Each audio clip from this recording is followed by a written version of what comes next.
New year, 3 BC. 5 months later is Elul, still 3 BC. Gabriel tells Mary.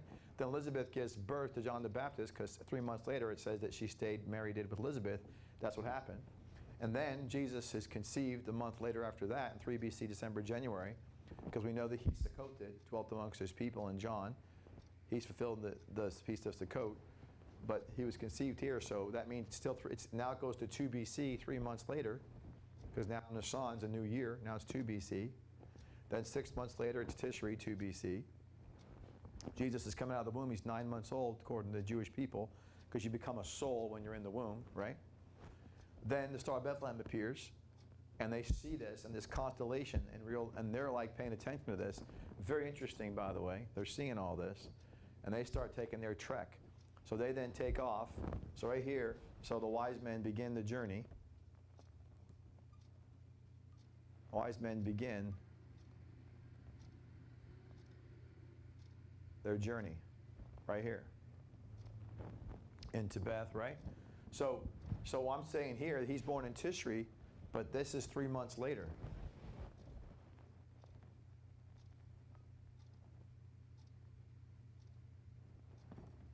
And I think the 3 months later is a type, the reason they took 3 months later to take off, of the divinity of God, but also it speaks to the God's perfect number, and that they had to discern. It took them time to discern, what is this real? Plus they had to gather the materials, they had to gather the caravan. It takes time to plan all that. So they had to first discern if it was real, then they had to gather all the materials, the gold, frankincense, and myrrh, and then gather the people to organize this caravan to go. And then they went. So 3 months later, it's now into Beth, and they take off for their journey. So type of divinity, and this is how, again, this is the preparations. And 3 months later, boom, right? Now, which I think is interesting, because the reason I say 3 months also, because there was 3 months between Mary and Elizabeth, between when she heard the news and when she went to Elizabeth. There was a preparation time for Mary to get her mind wrapped around the fact she's going to be this deliverer, inside of her going to be a deliverer. So what's he do? God brings her to her cousin's house, who then tells her about John the Baptist, who is a tremendous, out of the womb he's filled with the Holy Spirit. Inside the womb, when he jumped, he made his mom get filled with the Holy Spirit. That's crazy. So, I mean, it's amazing. John the Baptist is not your normal human. And Jesus even said that of John the Baptist, he said, no one born of a woman is greater than him.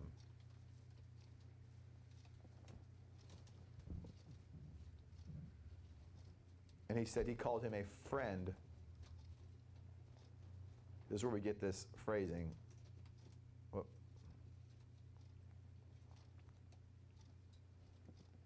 He's a friend of the bridegroom, which where we get that phrasing to reference that's the highest accolade you can ever get from Jesus. Well, you know that because if he's attaching that adjective or that statement to John the Baptist after saying that he's also no one born of a woman is greater than him, well then obviously that's the highest status you want to achieve, friend of the bridegroom. People always wonder, why do I say the friend of the bridegroom is above the bride? Because how can it not be when John the Baptist is no one born is greater than him? And you're going to say the bride's above that? Well, that can't be, because he's the friend of the bridegroom, so therefore that must be higher. So it comes out of the bride, the friend does. He's amazing.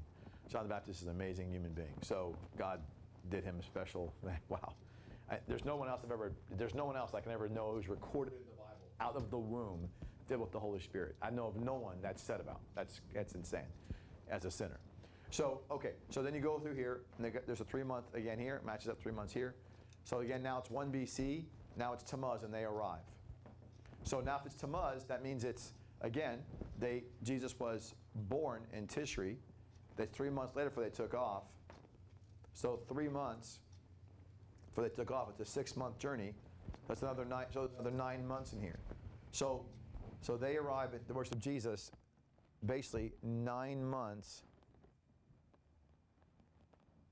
after his birth. Which means if I add the 9 months, so if I add 9 months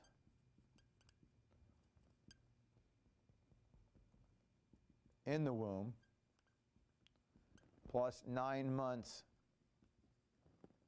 out of the womb, that's 18 months. Right? That math I got right, I believe. So there's 18 months, right? You with me? So another reason why I believe the 3 months is here, the way to put the practical issue, but the spiritual fulfillment of the previous type of Mary Elizabeth, of preparations, of the depth of appreciation, what you're about to experience, but also because he wanted to have the equaling time frame. In the womb 9 months, out of the womb 9 months, then you arrive.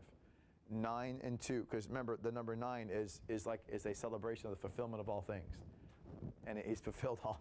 That's it. So now he's including the Gentiles for the first time, and worshiping him. So that means Jesus is 18 months old. That's why Herod says, wait. You went from where? And he goes, okay. And you traveled how long? Okay. So he's born. So I know the Jews count just the gestation period. So he's 18 months or a little more. But he's not 2. So tell you what, everybody who's 2 years under, kill them all. That's why he said that. People go, he just guessed. Really? No, Herod's not. If he wanted to kill little babies, he'd say kill little babies. He said no. 2 years and under, kill them all. That's why he said that, because he knew that's a safe bet. He's under 2 years old. So no one wants to talk about that because they were ignorant, thinking the wise men were there at the manger. No, they were not. The manger was here. This is the manger scene right here. This is your manger scene. The wise men were here. They went to a house. And Matthew, they came to the house, and they go to Bethlehem and a house to see a Padion child. And here he's a brephos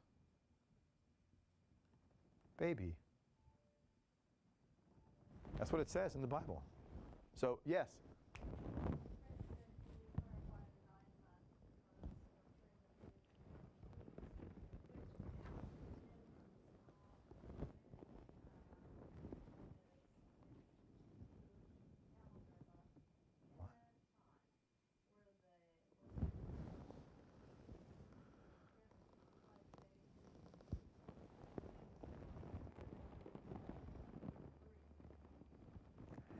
I don't know what you mean by 10 months pregnancy. Pregnancy is. I looked something up online recently because I was wondering if it went to 280 days, and they said no, it's around 270, 271 days, maybe on the very outside, 272 for a regular gestation period. 272 days?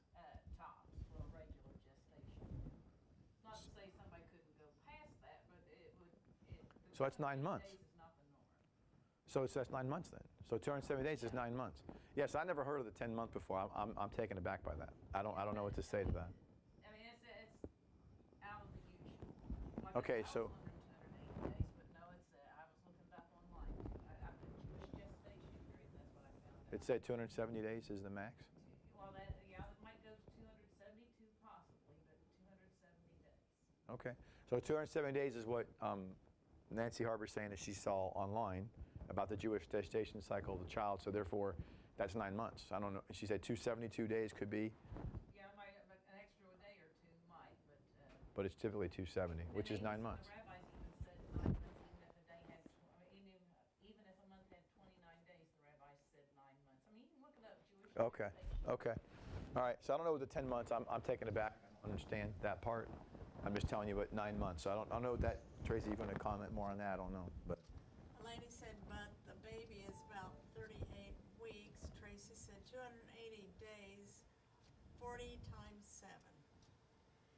I looked it up, but I couldn't find a confirmation. No, I'm just counting.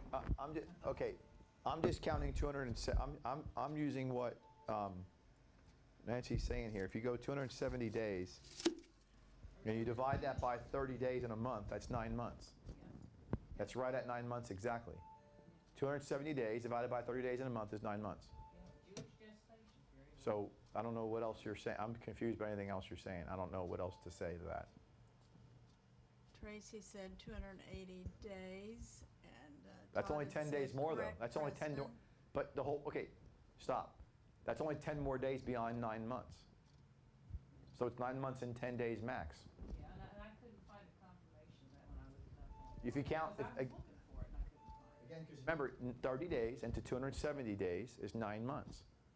If there's 10 more days, then that's 9 months and 10 days, which is fine. It's still 9 months, not 10 months. It's just 9 months and a few days. But that's, oh, that makes sense what you're saying?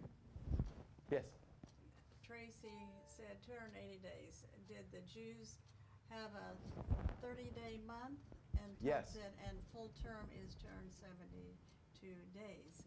Tracy said a month is 28 days. Pam said full term is 38 weeks. That's within the 9 months. Yeah, so it's 30-day month calendar, just so you know.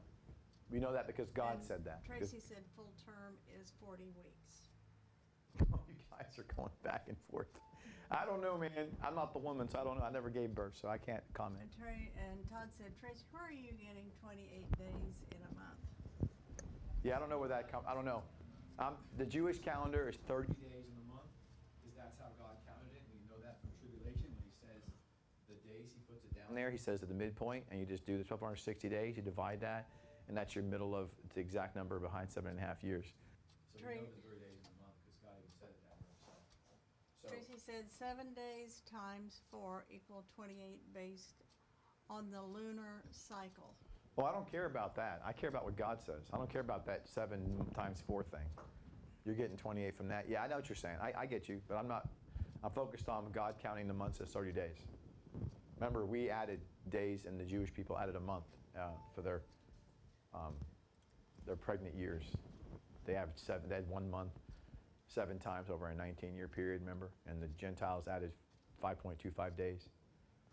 So anyway. And Todd said, how do you get 360 days on the Jewish calendar, Tracy?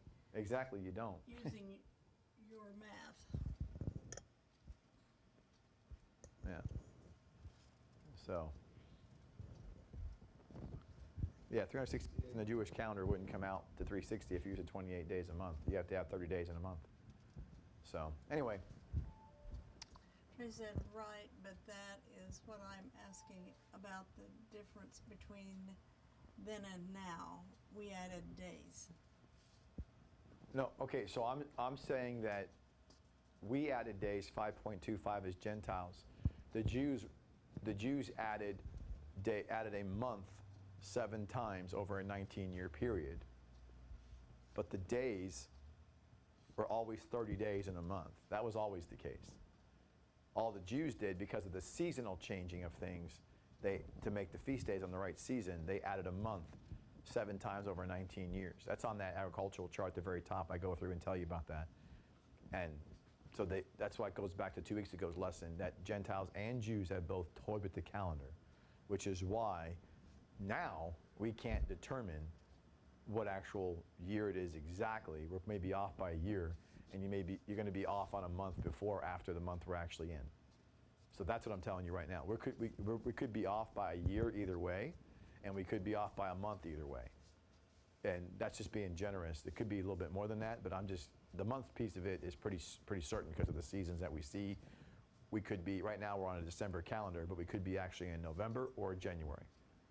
I don't know because of the fact that remember how Jews count the calendar months, mid-December counts as January. Okay, so right now technically we're in the month of, right before Kislev. What is that month called? We're in Marsh Kavan right now. No, excuse me, not Marsh Kavan. We're in Kislev. We're in Kislev right now during the Jewish calendar, but no, we're not. No, we're in Tebeth right now, 16th. It's already past the half point. So we're in Kislev right now Tebeth right now on the Jewish calendar, but because it's just a day or two off, we could actually be in Kislev.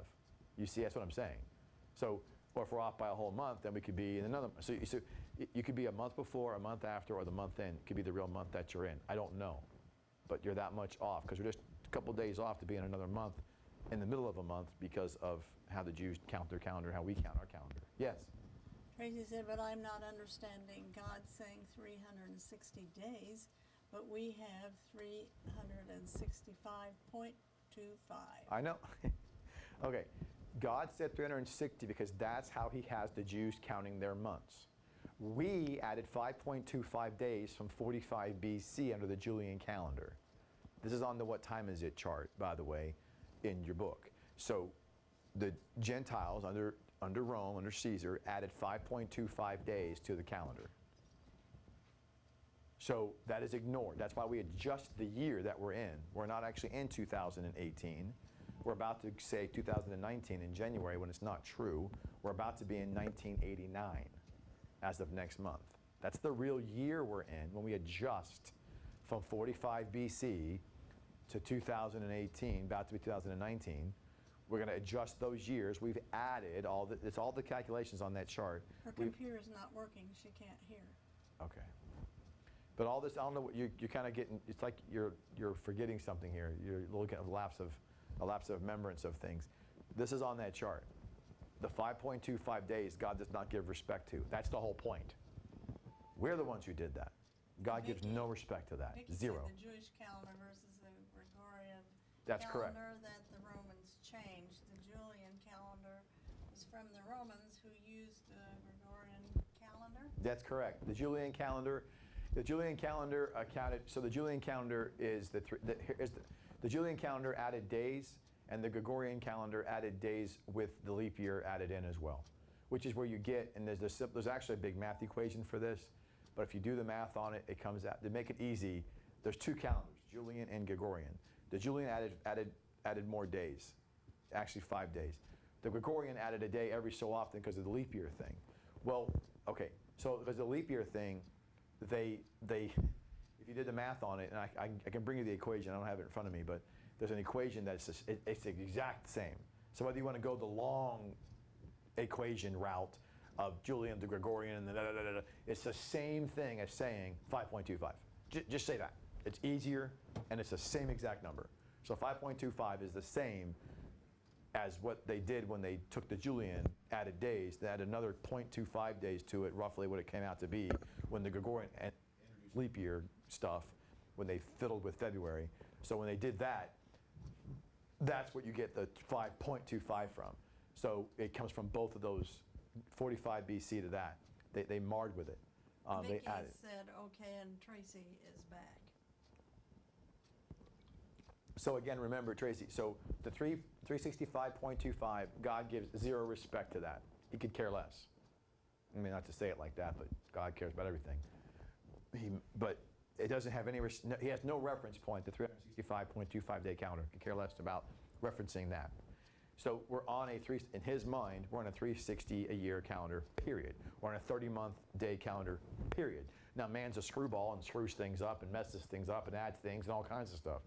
We admit that. We're stupid. We get it. And God goes, yeah, I know you're stupid. That's why he call you sheep or dumb, right? So the reality is, we add days, we take away days, we flirt with days, Jews add a whole month, whatever. God says, you can do all the malarkey that you want. That's why no one will know the day or the hour. Because God never stopped counting 30 days in a month, 360 days in a year. He hadn't stopped that. He's always done that. That's what he's doing. But the point is, when he stops the sun and during the battle, and he changes the Earth's axis, and he toys with the fact that the Julian calendar, Gregorian calendar gets messed with and adds days to our calendar. The Jews add a month. He's like, good luck trying to figure out what day or hour it is. You're not going to know. But he knows, because his timeline's never been altered. His calendar's never been fiddled with. We're the ones who screwed it up, right? So he doesn't care about the 5.25 days that we've added. It's irrelevant to his calendar. But if we want to figure out a better close proximity to what he's thinking, we got to take those days, which is the what time is it chart, do the math of how many days we've added from 45 BC to now, and subtract those away, and you'll find out in January 1st, New Year's Day, when you go, woo, 2019. Not exactly, because in God's eyes, it's actually 1989 next month, which means that's how many years it's been since the 0 BC, which means that's the real calculation change, because we have to take into account the 45 BC. It's when they made these days changes, which means we have 11 years left before the 2,000 years has hit, which equals 2 days, which equals the end of this dispensation, and enter into day 7. And of those 11 years left, we got to subtract 7 for tribulation, We got 4 years left. 2023, which actually is 5 years because you have all of 19, 20, 21, 22, and 23. Tracy said, okay, today it takes 360 days for the Earth to rotate around the sun. Is the 365.25 then false? The 365.25 is false, yes, but it's just because we use that because of how we constitute what you just mentioned earlier about how the Earth revolves around the sun. We've added things to the calendar to make the years justify the seasons that we're in. Todd said the Gregorian calendar is the most widely used in civil Absolutely. calendar in the Absolutely. world. It is named after Pope Gregory XIII, who introduced it in October 1582. And then Tracy said this isn't about the calendar. Yeah. So the science is wrong, she said. Okay, no, okay. Remember, this is the whole thing we're saying. Okay, the days are going to be cut short, and the reason why, the science is based upon, this is what okay. The science is talking about the current relationship to today's situation in the Earth, in our solar system, because of what God has done in changing things on the solar system. And therefore, man could not ever know what was. We just know what is. So I'm not saying that the Earth doesn't take 365.25. I'm saying that's about accurate. The problem is it hasn't always been like that. And therefore, God doesn't care what we call a day is our full revolution. He goes, I could care less. He did that. He twerked, remember? The Earth was still. He made it move. The sun, we rolled on the sun. He made the sun stand still. He changed everything. God's like, good luck with that science, because I've messed it up for you. It's not the same. He made the Earth different. He made the sun different. He changed everything. I mean, so he's like, yeah, good luck with that. So of course scientists are going to go, yeah, it's 5.25 days. I don't care what science says. It hasn't always been that science. That's the point. You're correct. Science says this today. But what does it say from back in the day? They don't know. And what do we see them always do? When they don't know about the past, what they do? They lie and say it's always been like this. They lie and say for years upon millions of years, we can go back. Can you know? Because science is duplicatable and observable. Please duplicate for me and observe for me how you can prove that it's always been this way back in the days of Jesus. Stop lying. You don't know this. They don't know. Go back to the days before, from the Garden of Eden to Israel, Egypt, Assyria, Babylon, Medes, Persians, Greeks, Romans. Go ahead, tell me. You don't know that. They don't know that. They don't know any of that. They just conjecture. Yes. Tracy said, I get frustrated because it looks like you're using numbers we can't know to mean something, and it's very confusing. No, I'm not using numbers to you can't know. These are all numbers just based on just doing the math of, or just the timeline of a snapshot of when the conceptions and birth of John the Baptist and Jesus and the wise men. So what we're talking about in the calendar part of it, on the science part of it, these are all things we can know. So we know that Julian and Gregorian calendar, you go back, they've added 5.25 days collectively. We also know that God scripturally, for a fact, has changed the landscape of the earth. First it didn't move, now it moves. He held the sun to stand still. Yes, he did. So you know for a fact that God altered, therefore, the earth's movement twice and altered the sun. And you can't sit here and say that because of that, as a scientist, they can't say, well, it's always been 365.25. How? That's impossible to say that when it's not been that way from the beginning. That's all I'm saying. And you're saying, well, I'm using numbers that you can't prove. Sure you can. You can prove that. You can prove. In Revelation, God uses a 360-day year. Fact. Because that's how it's always been to him. In other words, he doesn't care. Remember, what we call a day, here's where the confusion is coming in. What we call a day is based on our revolution around the sun. God says no. What I call a day, remember in Genesis, was there a sun? No. Was there a moon? Nope. Remember? Genesis, day 1, day 2, day 3. God calls them days. Was there a sun and a moon? Nope. God goes, my days aren't based on no sun nor a moon, dude. They're based on what I call a day, which is a finished, complete work of his handiwork. He calls a day a completed, finished act that he says is good. He finishes it. He's an artist. He's awesome, right? So it just later on, he then begins to tell the Jews, I count my months as 30. I don't care how many days later on the earth rotates around the sun. Da, da, da, da. I'm telling you, a month is 30 days. And that's why they added a month. Every 19 years, they add a month 7 times. That's what they do, to keep their seasons in line. They weren't supposed to do that, but they did. Yes? Jim said, Tracy, that's the point of not knowing day nor the hour. And Pam said, amen, Jim. And Tracy said, Jim, I'm not thinking about that. Okay, well, I don't know. So I guess we could take it offline if you want. I don't know. I don't know what else to say. I apologize. I don't know how to better explain what is being conveyed. I was going to do some other stuff here, but we kind of cut off on that. But we'll just end with this. At this point, I wanted to end with one slight thing to tell you that Herod, he lived until 1 BC, which is interesting because he died in 1 BC, and yet this is 1 BC here, but that goes until the next year, right? So, and that's why he goes and says, kill all the babies 2 years and under, and then Jesus and Mary and Joseph go out to Egypt because they don't want to get, obviously, they don't get slaughtered. But this is why people begin, they say AD and BC was split in timeline in half. They say Jesus did that. They base that on the fact that Herod died in the latter part of 1 BC. He died in, like, on the calendar, he died in like Adar, February, March area, which means on the Jewish calendar, the next year would have been 0 BC.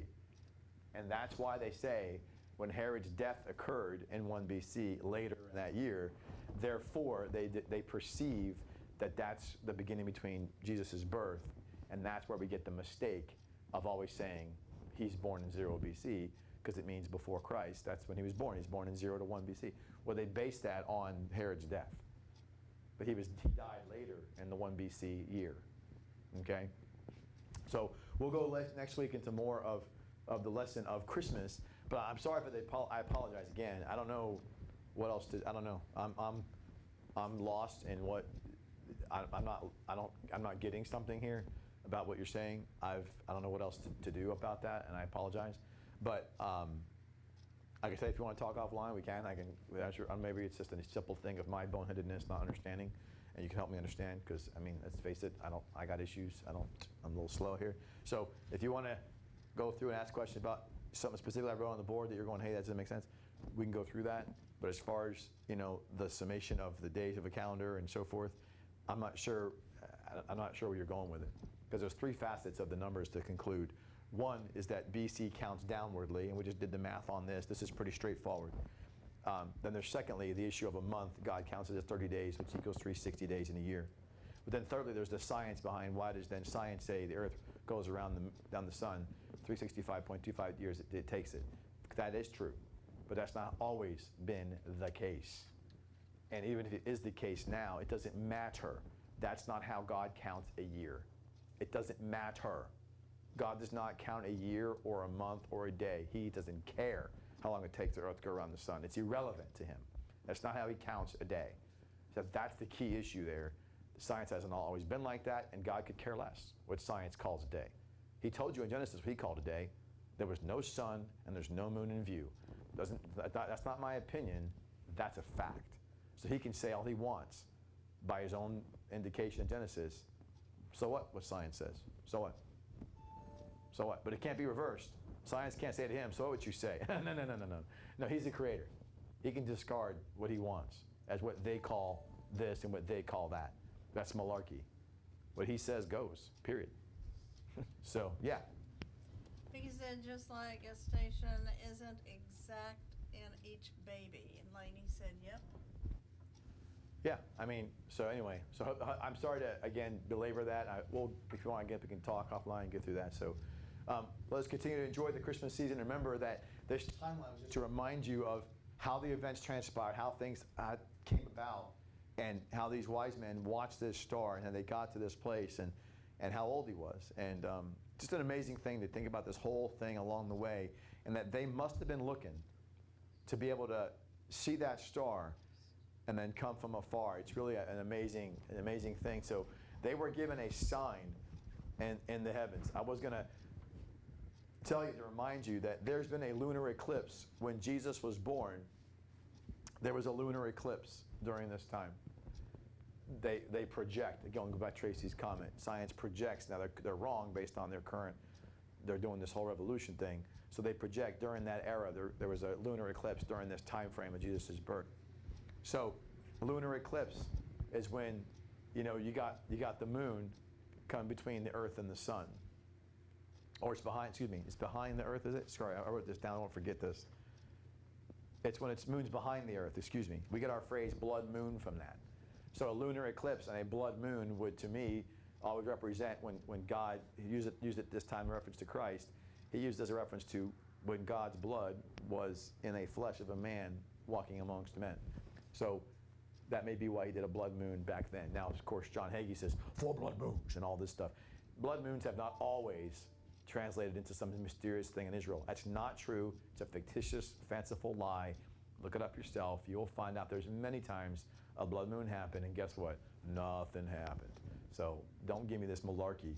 There's a blood moon every time. Dude, are you really serious? It happens every 3 years of the blood moon. Every 3 years or so is the blood moon. And you're going to tell me there's always some dramatic prophetic fulfillment in Israel every 3 years for the course of history? Really? Stop lying. No, there's not. That's all fictitious. It's all fanciful to sell books and get seminars and all that kind of stuff. But God did use a blood moon to pronounce the fact that he was born back in that day. Yes? Vicky said the Bethlehem star didn't show up until Jesus was actually born? Yes. Or did it begin to show prior to the birth and gradually got brighter? It showed at the birth, and it got brighter and brighter during the time in which the wise men took their 6-month journey to get there. And by the way, because many believe what it says in the Bible, obviously it says it moved south over Bethlehem, that therefore it was a reminder of the pillar of fire by night that guided the people of Israel. Could you imagine the star transforming at that point into a flaming, as it's going to go out at that point, because they're now arriving, there's no more need to announce, they've already announced. So it's flaming out in the way of its last burst, and it looked like a fire to remind the Israelites of his pillar of fire presence by night. Wouldn't that have been cool if that's what would happen? I don't know. That would have been kind of cool. Yes?